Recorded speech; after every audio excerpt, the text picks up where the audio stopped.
नमस्कार, स्वागत है आपका एबीपी गंगा में। मैं अवधेश, आप देख रहे हैं हमारा खास कार्यक्रम विश्लेषण। और आज विश्लेषण में बात होगी गोला की बाहुबली जंग की, क्योंकि गोला उपचुनाव की वोटिंग खत्म हो गई है। जनता ने अपने वोट से मैदान में उतरे सभी प्रत्याशियों की किस्मत का फैसला कर दिया है। लेकिन चुनाव के बीच उस वक्त राजनीति गर्मा गई जब सपा ने चुनाव में धांधली का आरोप लगा दिया।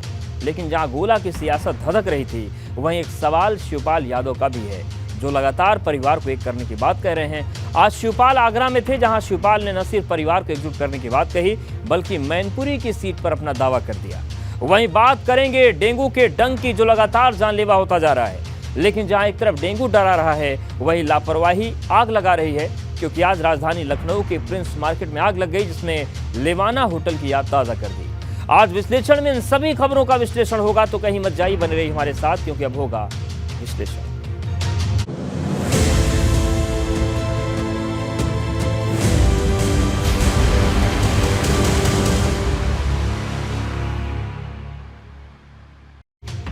आज विश्लेषण में बात सबसे पहले करेंगे गोला की बारूदी जंग की, क्योंकि जो गोला सीट पिछले एक महीने से राजनीति का अखाड़ा बनी थी, उस पर आज वोटिंग हुई, जहां शाम 5 बजे तक करीब 57% वोटिंग हुई, जो पिछले चुनाव के मुकाबले कम थी। सवाल बड़ा है कि ये कम वोटिंग किसकी जीत का इशारा कर रही है, क्योंकि जीत का दावा सपा और भाजपा दोनों कर रहे हैं। लेकिन आज सियासत उस वक्त गर्मा गई जब सपा ने प्रशासन को भाजपा की कठपुतली बताते हुए हमला बोल दिया।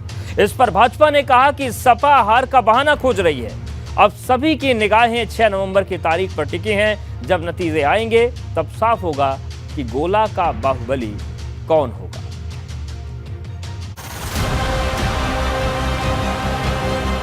गोला की बारूदी जंग, सपा का कठपुतली तंज, भाजपा का कॉन्फिडेंस हाई, जीत रहे हैं गोला की लड़ाई।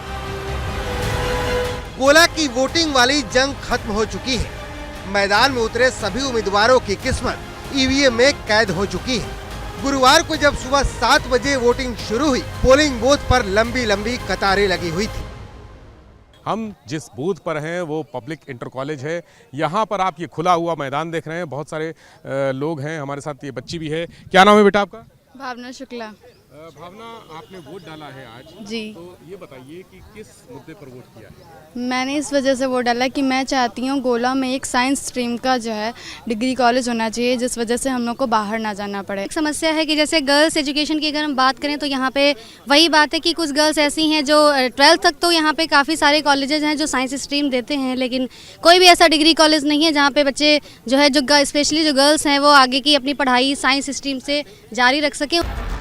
कहने के लिए चुनाव एक सीट पर हो रहा था, लेकिन पारा पूरे लखीमपुर का चढ़ा हुआ था। मैदान में 7 उम्मीदवार किस्मत आजमा रहे थे, लेकिन सीधी लड़ाई सपा और भाजपा के बीच थी। तस्वीर बस एक ही है, हर जगह जहां जाइए बस कमल कमल कमल ही दिख रहा है। भारतीय जनता पार्टी बहुत अच्छी बहुमत से जीत रही है।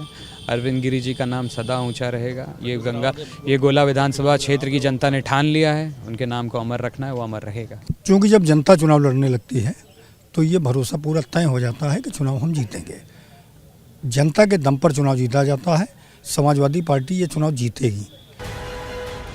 हालांकि उपचुनाव में मतदान की रफ्तार विधानसभा चुनाव के मुकाबले धीमी थी, क्योंकि 2022 में 65% वोटिंग हुई थी, लेकिन उपचुनाव में शाम 5 बजे तक 56% वोट पड़े।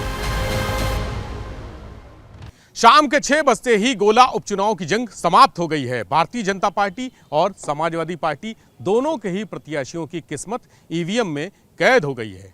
कौन हारेगा, कौन जीतेगा, ये तो 6 तारीख को पता चलेगा। लेकिन आज वोटरों ने जबरदस्त उत्साह दिखाया।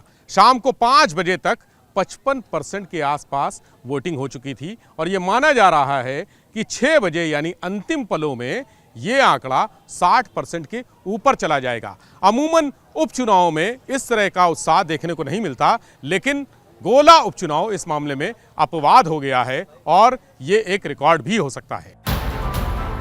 लेकिन बड़ा सवाल ये है कि गोला का बाहुबली कौन होगा, क्योंकि जब मतदान हो रहा था तब समाजवादी पार्टी के एक ट्वीट ने सूबे की राजनीति को गरमा दिया।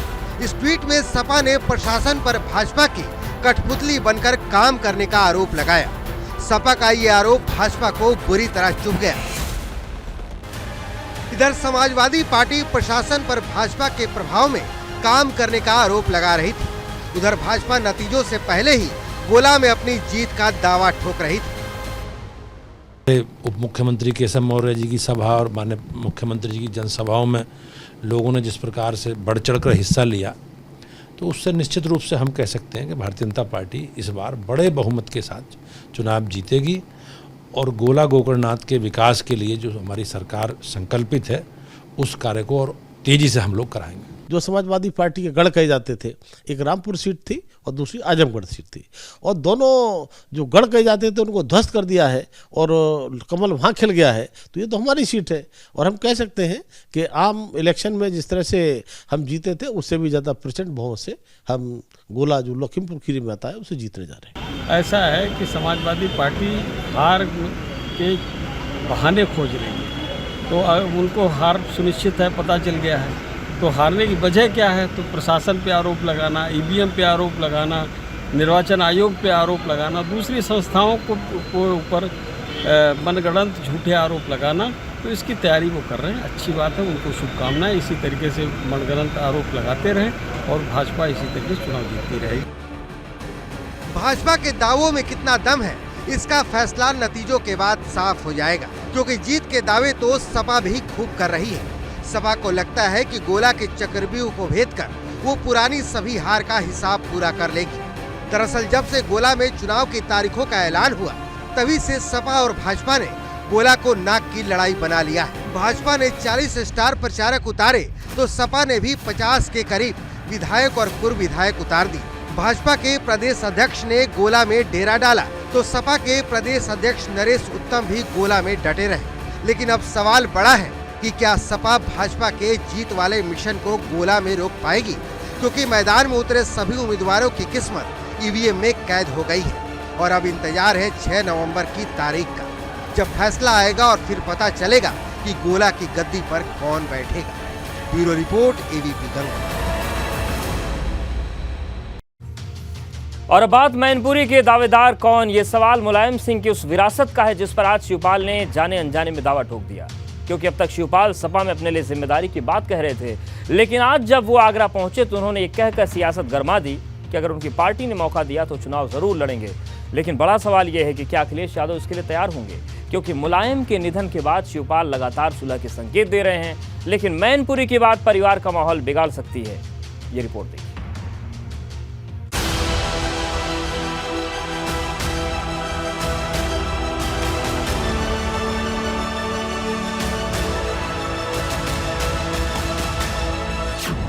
मैनपुरी का दावेदार कौन, शिवपाल पर अखिलेश मौन।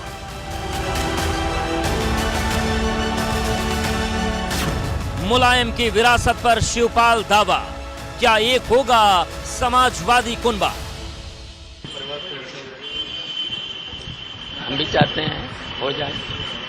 क्या देश का सबसे बड़ा राजनीतिक परिवार फिर से एक होगा? क्या अखिलेश यादव पुराने सभी गिले शिकवे भुलाकर अपने चाचा शिवपाल यादव से हाथ मिलाएंगे? ये सवाल शिवपाल यादव के हालिया बयानों के बाद बड़ा हो गया है, क्योंकि जब से मुलायम सिंह यादव का निधन हुआ है वो लगातार अखिलेश यादव से सुलह के संकेत दे रहे हैं। हम भी चाहते हैं हो जाए। ये बीते 23 दिन में 10वीं बार है जब शिवपाल यादव ने परिवार के एक होने की बात कही है, लेकिन बड़ा सवाल यह है कि क्या परिवार एक होगा, क्योंकि शिवपाल परिवार के एक होने के साथ साथ समाजवादी पार्टी में अपने लिए जिम्मेदारी भी चाहते हैं, या यूं कहें कि वो मुलायम की साझी विरासत में अपने योगदान का हिस्सा मांग रहे हैं। क्योंकि जब आगरा में मैनपुरी चुनाव लड़ने की बात शिवपाल यादव से पूछी गई तो ये कहते नजर आए कि अगर उनकी पार्टी चाहेगी तो वो जरूर चुनाव लड़ेंगे।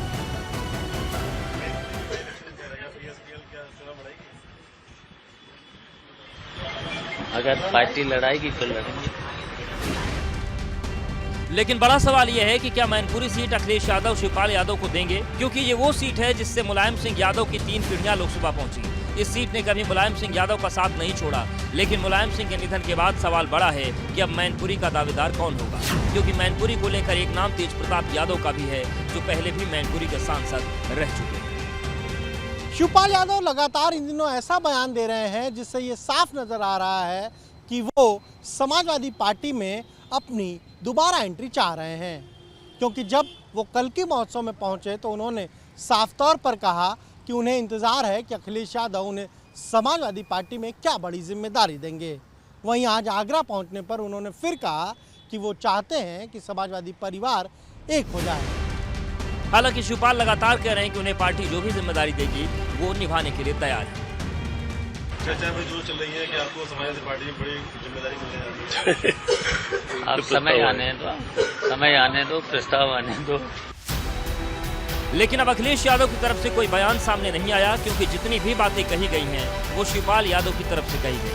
ऐसे में सवाल ये है कि क्या शिवपाल ये दिखाने की कोशिश तो नहीं कर रहे हैं कि वो परिवार को एक साथ लेकर चलना चाहते हैं, लेकिन अखिलेश यादव नहीं चाहते कि परिवार एक हो, क्योंकि अब शिवपाल और अखिलेश को लेकर भाजपा भी मजे लेने में लगी है।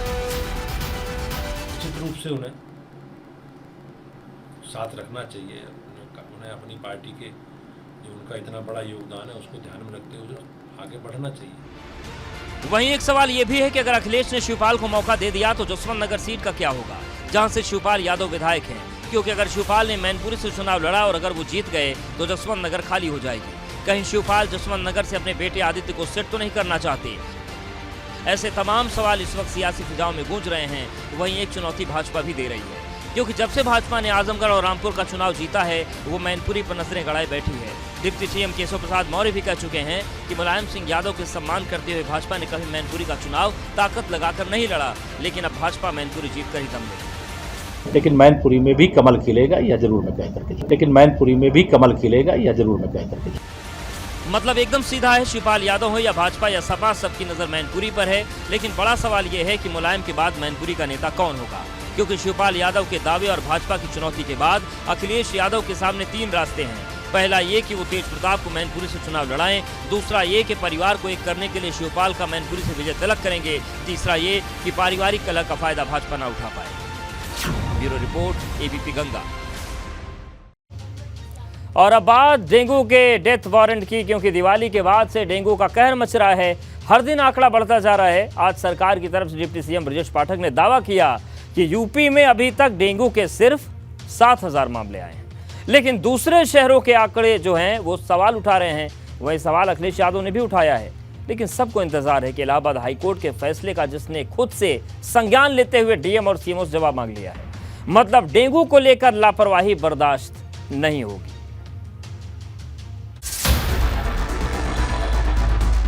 डेंगू का डेथ वारंट, लापरवाही का अंडर करंट।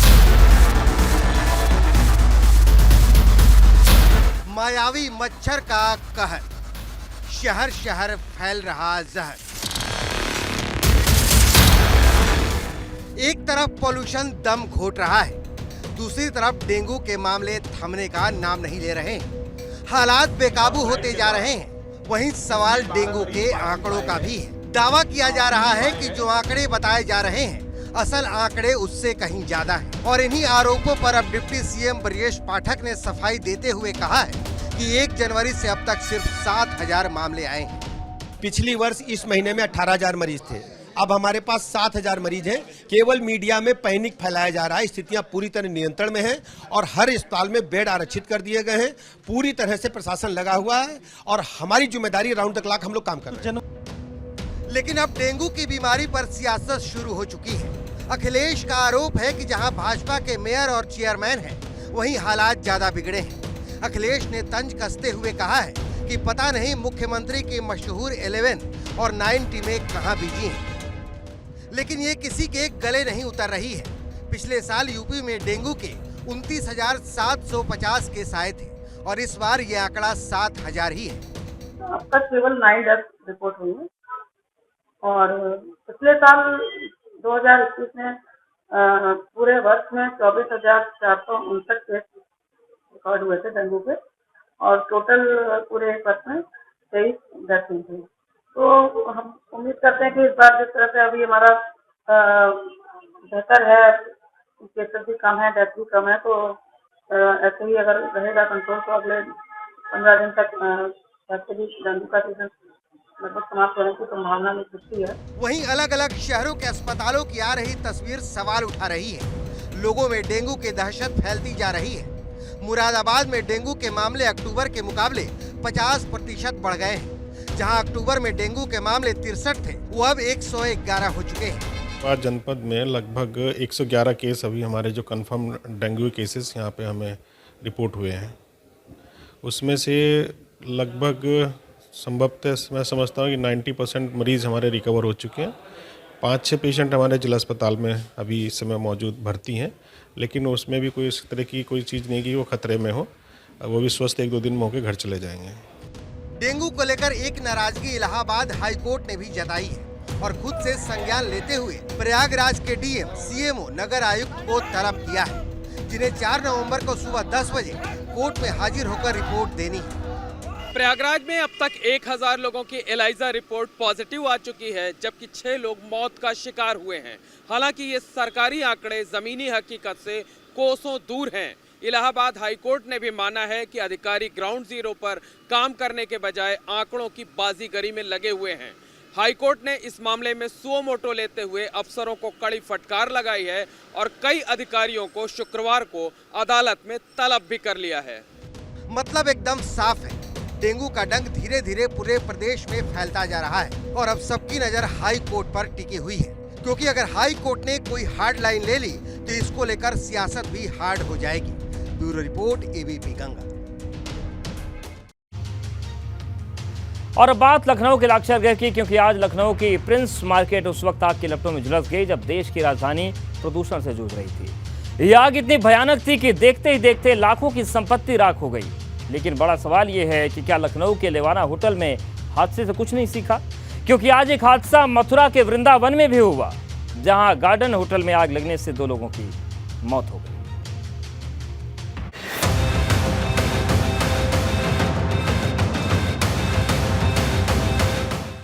लखनऊ के प्रिंस मार्केट में लगी आग, लेवाना के बाद भी नहीं सुधरे हालात।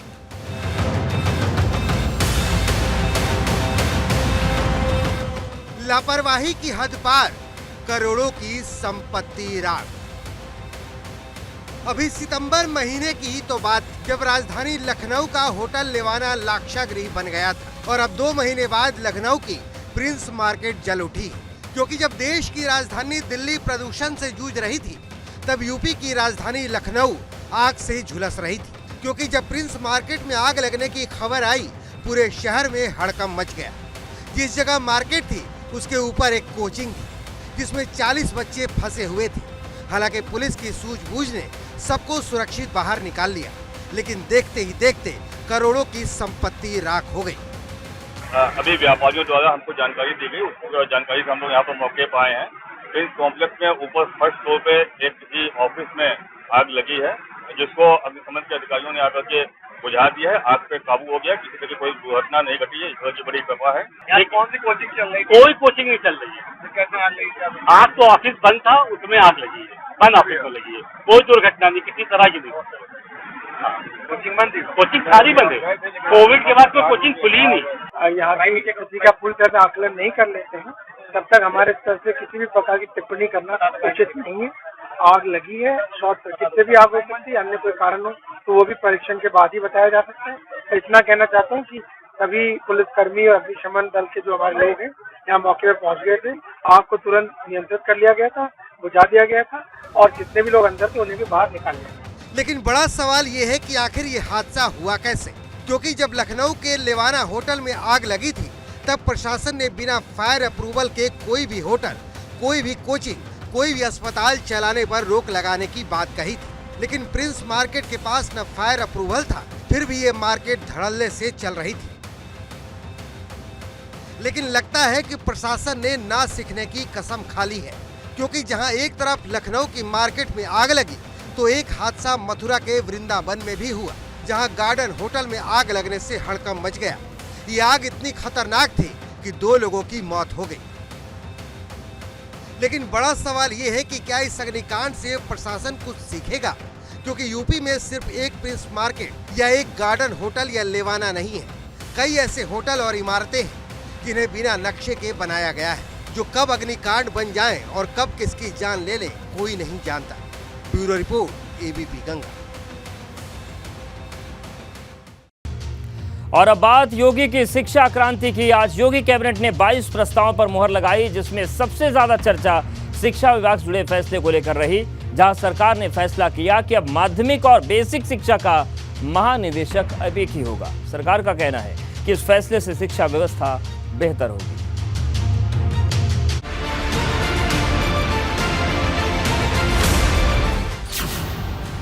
योगी कैबिनेट में 22 प्रस्ताव पास, शिक्षा के लिए फैसले खास।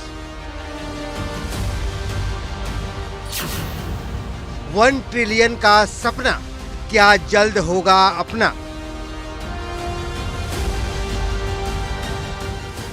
उत्तर प्रदेश में फिर एक बार योगी कैबिनेट की चर्चा है। फिर एक बार योगी सरकार ने भविष्य को ध्यान में रखते हुए कुछ फैसले लिए हैं, क्योंकि गुरुवार को मुख्यमंत्री योगी आदित्यनाथ की अध्यक्षता में लोक भवन में कैबिनेट की बैठक हुई। इस दौरान 22 अहम फैसलों पर मुहर लगी, जिसमें तय हुआ कि अब माध्यमिक और बेसिक शिक्षा का महानिदेशक अब एक होगा।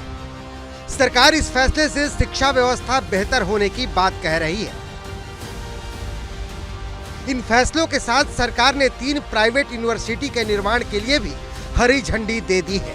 लेकिन बड़ा सवाल ये है कि क्या सरकार बढ़ती फीस पर भी कोई एक्शन लेगी, क्योंकि प्रयागराज में लंबे समय से छात्र 4 गुना फीस का विरोध कर रहे हैं, लेकिन अभी तक कोई सुनवाई नहीं हुई है।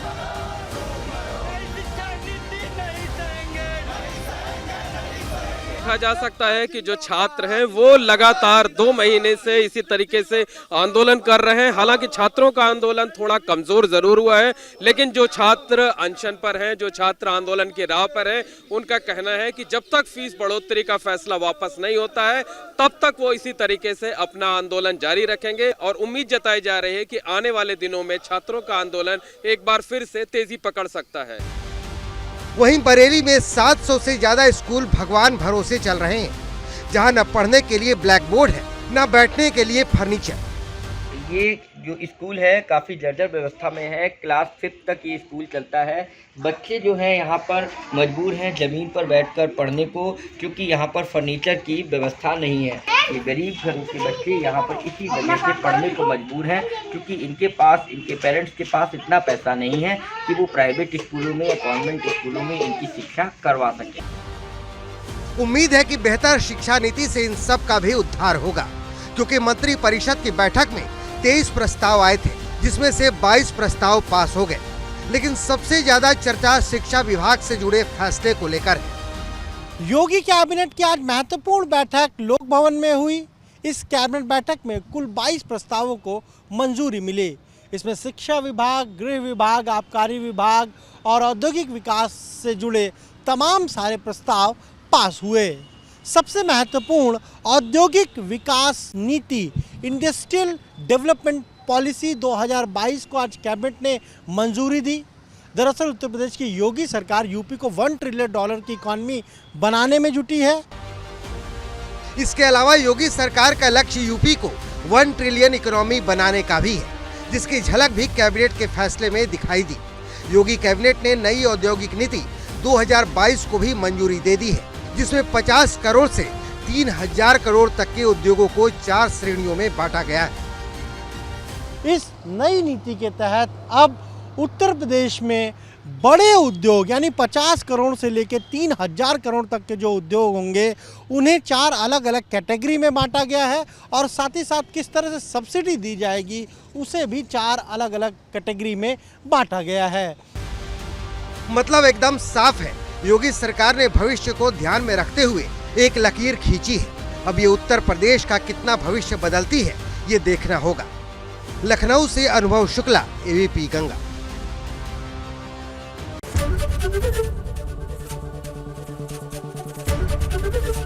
एबीपी गंगा, खबर आपकी, जुबान आपकी।